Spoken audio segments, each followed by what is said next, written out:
Ervas e plantas medicinais de hoje continua na Embrapa, Amazônia Ocidental, ao lado de dois grandes doutores, pesquisadores de plantas medicinais, que é o Francisco Célio e Ari Hidalgo. Francisco Célio da Embrapa, Ari Hidalgo da Universidade Federal do Amazonas. Nós estamos aqui no Campo das Lípias, né? Nós temos eu quero assim que explorar um pouco o Célio nesse, porque nós temos aqui junto 4 lípias, que são plantas, né, medicinais, aromáticas, e o Célio vai apresentar essas plantas para vocês. A primeira é a Lípia alba, de ocorrência praticamente de toda a América, Certo. mas consequentemente no Brasil. Tem populações naturais no Paraná, São Paulo, também no Nordeste. Tem vários quimotipos, ou vários tipos, né, com folhas diferentes. Nós temos esse tipo aqui que predomina carvona. Está em florescimento, uma flor roxa, né, tendendo para o lilás. Propagação basicamente por estacas, mas há uma formação de sementes, embora em percentual baixo, que também pode se propagar por sementes. Como o Moacir já mencionou, são plantas aromáticas, então são plantas contendo óleo essencial, principalmente nas folhas. Nós temos feito estudos com óleos essenciais na piscicultura, usando para ação anestésica, ação contra ação antimicrobiana para bactérias, monogenoides, que são problemas que ocorrem na piscicultura. Uma outra espécie... Essa aqui é a melissa cabocla, nossa? A falsa melissa, erva cidreira, melissa cabocla. Tá certo. Aqui a Lípia origanoides, que é a sálvia de Marajó. Ela é endêmica na região ali de Roraima, né? Naqueles campos naturais. No Amapá também ocorre, Ilha de Marajó, aqui também no Amazonas. Já apresenta flores brancas. Isso. Não conheço trabalhos de identificação de semente nessa espécie. Pode ser que ocorra a formação de sementes, mas propagação também por estacas. Certo. Depois nós vamos falar da parte medicinal. O professor Ari e eu vamos destacar alguns pontos. Lípia gracilis, esse material veio da Universidade Federal de Sergipe. Então não é da região nossa essa aqui. Eu não conheço de ocorrência na Amazônia, mas consegui esse material na Federal de Sergipe com o professor Ari Blanc. Tem se adaptado muito bem aqui no Amazonas, crescimento rápido, propagação por estaca também praticamente 100% de pegamento, né, também por estacas. Não tenho percebido formação de sementes, mas ela já tem apresentado florescimento aqui também. Certo. E essa majestosa essa aqui? A quarta espécie é a Lípia cidoides, alecrim pimenta. Não dá para falar de Lípia cidoides, sem lembrar do saudoso, grande professor, pesquisador, professor José Gabriel Matos. Inclusive Ceará. Esse material a gente trouxe lá do Horto de Plantas Medicinais, lá da Federal do Ceará, lá do professor Matos. Também se adaptou muito bem aqui no Amazonas. Propagação por estacas, mas há formação de sementes. Tem um trabalho da Federal de Pernambuco, então, em torno de 8% só de germinação das sementes, sem tratamento. Mas a ocorrência é baixa de formação de sementes. Então, a planta também é aromática, todas têm óleo essencial e a gente já tem a composição desses óleos essenciais. E óleo essencial é usado em vários campos, desde alimentação, parte farmacêutica, química, cosmético. Então, são plantas que, embora não amazônicas, mas têm se adaptado muito bem. Isso é muito comum quando se trabalha com várias espécies, então assim, plantas amazônicas, muitas vezes em vários casos ocorre de ter boa adaptação em outros ambientes, assim como os de ambientes de fora também se adaptam muito bem e conseguem se cultivar. Parabéns, porque você me trouxe a lembrança do querido professor Matos. Essa era uma das plantas xodó dele, né? Ele falava que era a menina dos olhos dele. Professor Ari, diga alguma coisa sobre essas 4 espécies, né, que o Célio, doutor Célio falou. As lípias, que é o gênero dessas plantas, todas são lípias, Isso. são da família Verbenácea, que é uma família muito próxima das lamiáceas. As duas famílias se confundem por vezes por causa do aspecto da folha e a presença de óleos essenciais. Uma grande vantagem, apesar de serem introduzidas e não produzir bem semente aqui, é que elas conseguem desenvolver por estaca. Então qualquer galinho desse aqui que você pegar e colocar no substrato, colocar no chão, retira a base, né? E coloca no substrato. Isso aqui enraiza com muita facilidade. E você vai ter uma cópia exata da planta-mãe. E a característica dela é justamente essa característica medicinal por causa do uso do óleo essencial. Que no caso das lípias tem uma ação sedativa bem interessante, uma ação calmante e por vezes digestiva. No caso da lípia alba, que é chamada de cidreira, para não confundir, cidreira é uma lamiácea de clima frio, né, que não se adaptou na Amazônia. Enquanto que a nossa cidreira aqui, vamos chamar de nossa cidreira, né, é a lípia alba, que é uma verbenácea. Embora sejam parentes muito próximos, são espécies outras. E o uso basicamente é o mesmo, né? O uso como planta calmante, como planta sedativa. Isso. Eu já bem saboroso também, né? Com bolacha. Eu acho que o Ari falou todo dela, mas também para diarreia, alguma infecção intestinal, por causa dos óleos essenciais, ela auxilia bastante. Aí foi em seguida a salva de Marajó. As mulheres gostam muito dessa planta aqui. Tirar um galinho, sério. Esparteiras. Salva de Marajó também, né? Uma lípia, como falou, ela tem uma folha um pouco menor. Essa composição química são próximas, né? Variam os óleos essenciais, mas tem assim a função também, principalmente no uso etnobotânico, para cólica menstruais também. Cólica menstruais é fantástico, por isso que as parteiras também gostam, né? Para auxiliar as pessoas, as mulheres, nos seus problemas de cólica menstrual. Também é calmante, levemente calmante, também é digestiva, assim como as outras lípias. Célio, e do alecrim pimenta, você quer falar alguma coisa que o professor Matos, além dos óleos essenciais, assim, algum uso etnobotânico lá no Ceará? O professor Matos, como é uma planta que tem tanto óleo essencial, e nesse óleo essencial chega até 70% de timol, que é uma substância antimicrobiana, o professor Matos indicava o uso para substituir o aceptol, né? Então tem trabalhos também mostrando a ação do óleo essencial em bactérias que causam cárie dentárias e muitos outros usos. E atualmente a gente tem trabalhado com os óleos dessas espécies e outras também não lípias para uso na piscicultura, né, como já foi mencionado antes, e também contra outros patos-sistemas. Até mesmo em ruminantes também. O pessoal da Federal Ceará também tem trabalhado, já trabalhou com. Eu acho que não está errado dizer. Eu acho que não está errado dizer, sério, que quanto mais óleos essenciais, mais ação terapêutica, mais qualidade, né, nas ações, é isso? A composição do óleo essencial vai depender de espécie para espécie e também onde está sendo cultivado. Certo. Também clima, tempo. São os fatores bióticos e abióticos que vão determinar ou modificar essa composição desses óleos. Então, hoje você aprendeu um pouco sobre as lípias e as lípias cultivadas aqui em Embrapa. Fique ligado, não sai daí que eu volto já.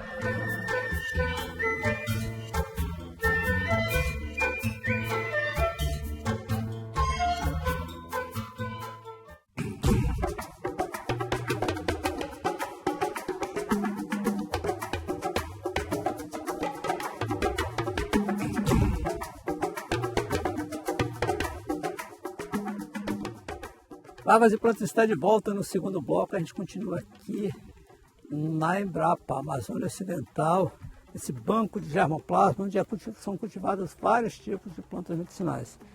Nós estamos aqui com duas plantas altamente utilizadas pela medicina tradicional. Célio, fala um pouco da japana, dessa japana branca e dessa japana roxa. Só olhando assim o aspecto delas duas já se percebe, né? Essa daqui é mais verde, mais clara, então chama-se japana branca e japana roxa, japana vermelha. Eupatório aiapana e Eupatório tripinévio. Propagação por estaca, né? Não temos percebido formação de sementes. Mesmo tem umas florzinhas, mas não tem não tem identificado a formação de sementes, embora elas entrem na fase reprodutiva. Não há dificuldade em propagar vegetativamente. Aqui estão uma ao lado da outra, exatamente para se perceber bem a diferença entre as duas. Certo. Ari, essa planta é uma planta bastante utilizada aqui na Amazônia, não é? Bastante utilizada. E na literatura tem autor que considera tudo como sendo uma espécie só, duas variedades, de Eupatorium e Ayapana. Certo. Mas na verdade, até onde se tem notícia, né? Eupatorium Ayapana, que a gente chama de verde, mas de branca, mas é verde, né? E Eupatorium triplinerve, que tem caracteristicamente 3 nervuras na base associada. E é parente do girassol, é parente dessas plantas, das asteráceas, parente do picão, né? Certo. E, embora não tenha muito jeitão dela, mas é parente delas. E popularmente o pessoal usa o sumo da folha para pequenos ferimentos, pequenas machucaduras, e principalmente o chá da folha mais diluído, mais fraquinho, o pessoal gosta muito da verdinha, para tratamento de problemas estomacais, de arranjo, diarreia, problema de cólica, também advindas de alimentação desbalanceada, né, gordurosa. Então ajuda a restabelecer o equilíbrio do trato intestinal. Tem outros usos que eu conheço, assim, etnobotânico, né, uso popular. Ele pode entrar na questão dos xaropes, porque tem uma substância que é broncodilatadora, anti-inflamatória, xarope para tosse, bronquite, asma. Para aftas também você pode mastigar, né? Mastigar auxilia no controle, no combate da afta, também pelo poder de cicatrização, anti-inflamatório. E tem algumas regiões do Brasil, alguns povos tradicionais que utilizam assim como um recurso para picada de serpentes, picada de cobras, né, venenosas. Então utiliza como um recurso assim, imediato para, lógico, depois buscar um recurso mais da medicina convencional, mas como primeiro, como um pronto-socorro ali naquele momento, utiliza o sumo ou o chá forte dela, a pessoa beber. E também acalma febres. Já vi tratamento de febres com banhos, para acalmar a febre através de banhos. Isso eu vi as comunidades tradicionais, crianças sendo tomando banho com a japona, exatamente para poder baixar a febre. Mas ali você... Isso aqui propaga muito fácil, Moacir, como você estava comentando. Qualquer galho desse aqui que você colocar no substrato, ele enraiza e alastra, né? Certo. Ele gosta de sol aberto, né? Ela gosta de sol aberto. Sol aberto. O solo fofo, né? Certo. Ela está bem bonita. Mas Ari, você falou uma coisa assim, que eu acho importante esclarecer, porque se tratando de plantas medicinais, tem várias plantas medicinais diferentes com o mesmo nome. Isso pode causar alguma complicação, né? Então, mostra para nós aqui 2 plantas totalmente diferentes, famílias diferentes, mas que têm o mesmo nome, que muitas vezes é utilizada inadequadamente. Vou chamar a câmera para vir aqui mais perto. Aqui nós temos, é muito comum na região o pessoal falar e recomendar o uso de plantas baseado no nome vulgar. E às vezes 2, 3, 4 plantas têm o mesmo nome, né? Isso pode induzir alguns problemas, inclusive pode levar até à morte. Exatamente. Esse é um dos problemas que nós temos que trabalhar, né? Auxiliar. E eu acho que vale a pena esclarecer. Essa daqui é um dos matapastos aqui da Amazônia, Senna occidentalis, dá uma inflorescência amarela na ponta e dá esse frutinho que o pessoal até faz café disso aqui. Isso. Faz café da semente dela. E o nome vulgar dela é matapasto, né? Matapasto miúdo, matapasto pequeno, mas também é chamada de fedegoso. E manjerioba também. E manjerioba. Manjerioba mais aí para fora daqui. Então é chamada de fedegoso. Só que é usado a inflorescência dela, o pessoal usa para vermes intestinais. Né? Embora também seja uma leguminosa, é um parente do feijão. Lembra um pouco o feijão vagem, né? E aqui ao lado... Outra planta aqui. Essa daí ocorre espontaneamente. E aqui ao lado temos uma outra que também ocorre espontaneamente, principalmente em solo revirado, que também é chamada de fedegoso. Essa aqui é uma planta que não deve ser ingerida, é da família do confrei, família Boraginácea, que é bem característica por causa dessa inflorescência escorpioide aqui, essa inflorescência em forma de rabinho de escorpião. E essa planta é riquíssima num grupo de alcaloides chamado alcaloides pirrolizidínicos. São tóxicos. São tóxicos e destroem o revestimento do fígado. Certo. Então a ingestão disso aqui pode te levar a um problema hepático. A um problema hepático e a uma cirrose. Certo. Você pode adquirir uma cirrose muito mais rápido do que qualquer uma outra forma com bebida ou com alimento gorduroso. Embora sendo medicinal. E é uma planta fantástica para uso externo. Um parente dela deu origem a um medicamento brasileiro chamado Axé, o Axeflan, né? Certo. Que é usado que nem para uso tópico também. Tópico, isso, é da mesma família. E essa daqui, para ferimentos em pata de animais, para ferimentos mesmo em gente, o sumo, ou o extrato da folha, ou o chá da folha para lavar ferimento, cicatriza e não deixa criar o edema, o inchaço. Que normalmente vez um animal fere a pata, torce a pata, dá aquele inchaço. Então, para uso externo popular, é uma planta fantástica, mas jamais, se você vê isso aqui, jamais utilize isso aqui para beber. Embora, se alguém disser fedegoso, talvez esteja falando daquela, provavelmente não deve. Aquele até pode beber, né? Mas tem que tomar cuidado que também é abortiva. Também né? pode induzir aborto em mulheres nos primeiros meses de gravidez. Né? Isso. Então essa daqui não é para ingerir, tá certo? Isso é Heliotropium indico, boraginacea. Aquela ali é Senna occidentalis ou Cassa occidentalis, que é uma leguminosa. Essa daqui é espontânea, né? Ela se propaga aqui, nas sementinhas, né? Logo, logo ela está se espalhando. Eu gosto dessa planta, mas tem que ter essas observações que o professor Ari acabou de transmitir.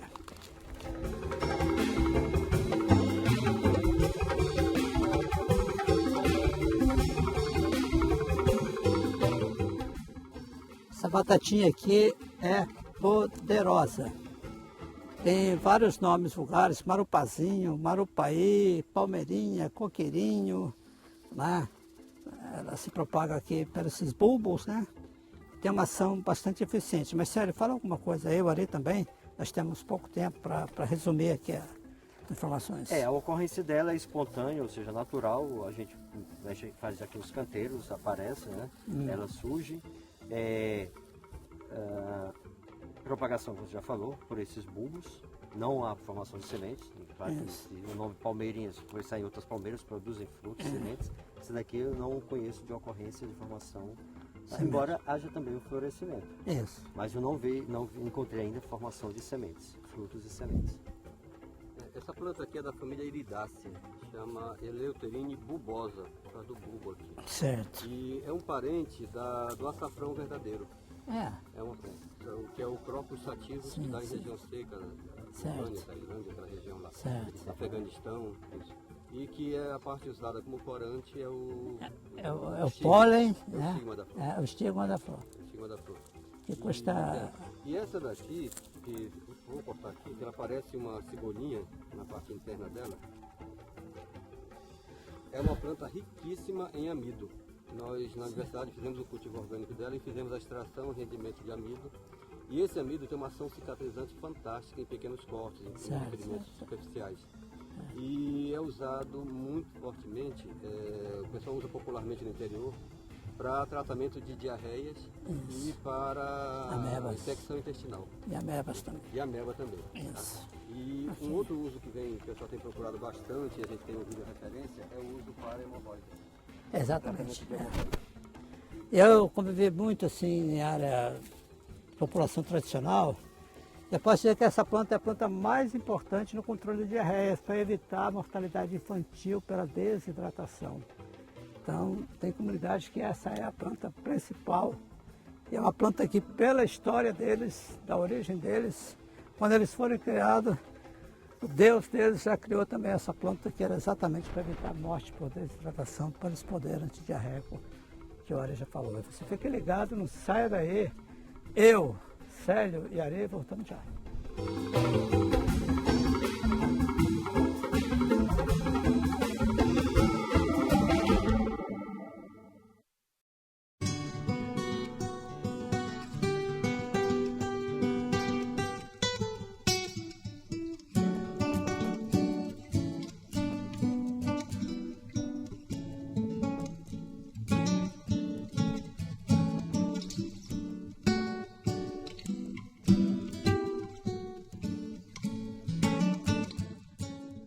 Árvores e Plantas está de volta no terceiro bloco. A gente continua aqui na Embrapa Amazônia Ocidental, conversando com o doutor Francisco Célio e o doutor Ari Hidalgo. E nós estamos diante de uma planta aqui bastante importante. Ela não tem ocorrência natural aqui, ela foi introduzida, né? Mas temos aqui similares, temos da mesma família. Mas, Célio, vem explicar para nós como é que essa Artemisia annua, né, chegou até aqui nesse campo da Embrapa?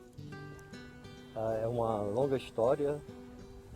Quem trouxe artemisiano para estudo agronômico, químico, farmacológico no Brasil foi um dos pesquisadores do CPQBA, que é um dos centros de Campinas, em São Paulo, Dr. Pedro Melilho de Magalhães, com esta planta artemisiana, que é de origem chinesa, uma planta que há mais de 2.000 anos vem sendo utilizada contra a malária.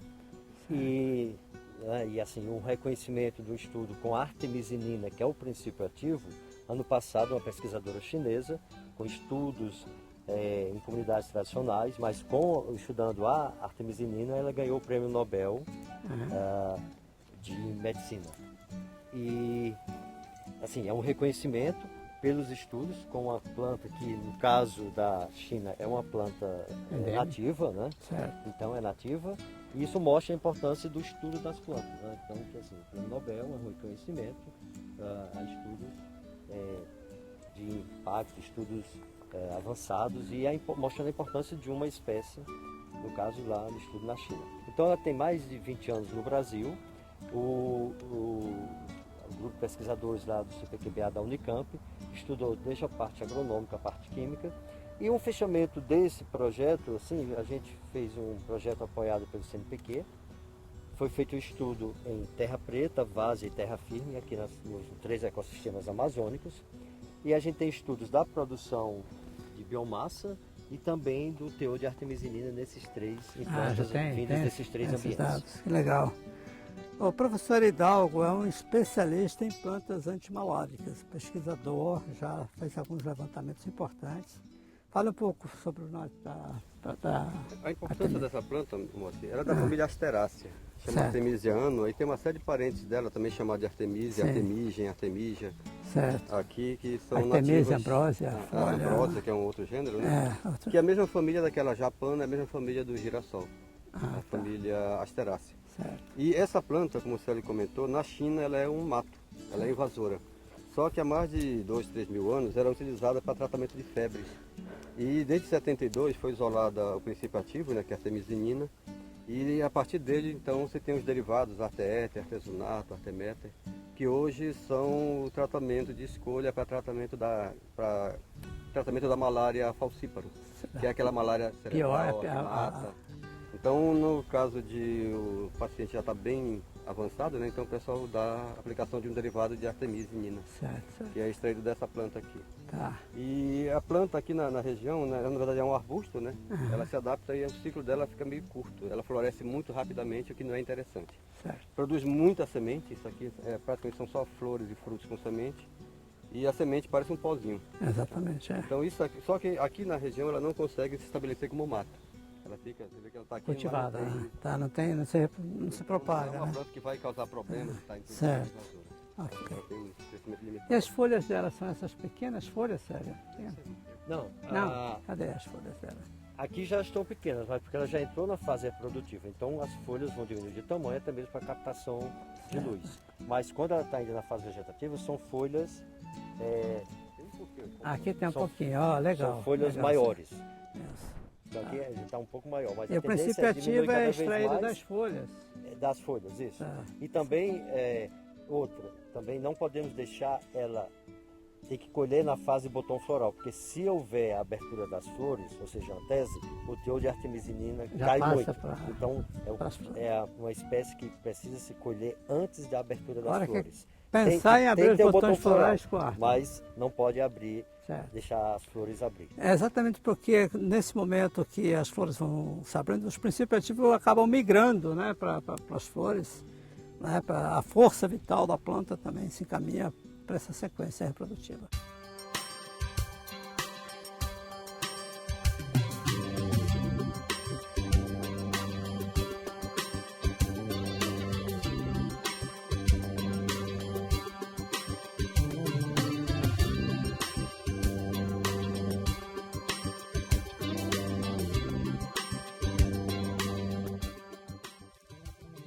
Aqui, esse aqui é chamado também de açafrão da terra, né? Cúrcuma. Cúrcuma longa, açafrão, É uma planta medicinal e também alimentícia. Quando a gente corta aqui o rizoma, quebra o rizoma, então é um rizoma de coloração alaranjada, devido a pigmentos presentes no rizoma. É uma zingiberácea, não se dificulta uma longa. Nós temos verificado aqui já através de vários plantios que em torno de 10 meses é o ciclo dela. E quando a propagação é por esses rizomas, então a gente vê aqui a presença de gemas. E depois de colher esses rizomas, nós deixamos secar por 15 dias à sombra e faz o plantio quando essas gemas já estão brotando. Embora haja a produção de flores, no caso aqui, as flores já fecharam, né, tem essa inflorescência, mas não há formação de sementes. Com 10 meses de ciclo, quando que está no momento de colheita, essas folhas começam a ficar amareladas e há uma tendência ao acamamento, elas tombam. Então, é quando os rizomas... Ponto de colheita. Ponto de colheita. Saria? O açafrão, a açafroa, a parte usada é a parte subterrânea, que é usada para fazer. O macarrão fica muito bonito, fica fosforescente, o arroz, o frango fica muito bonito. E assim, com relação ao uso popular medicinal, ele é muito utilizado para tratamento de fígado. Você bota rodelinhas do rizoma, que chama de batata, né? Mas é um rizoma, bota na água e bebe durante o dia como hepatoprotetor. Agora, nesse momento, ser grato aqui a essas duas grandes autoridades que eu tenho o privilégio de contar na minha amizade, que é o Dr. Francisco Célio, o professor Dr. Ari Hidalgo, Célio aqui da Embrapa, Ari da Universidade Federal do Amazonas. Muito grato pelo tempo de vocês, pela participação. Espero poder contar com vocês em outras oportunidades. Sabe? Alô, Célio. Nós que agradecemos. É sempre um prazer, tá? Então, legal, se quiser, conte conosco.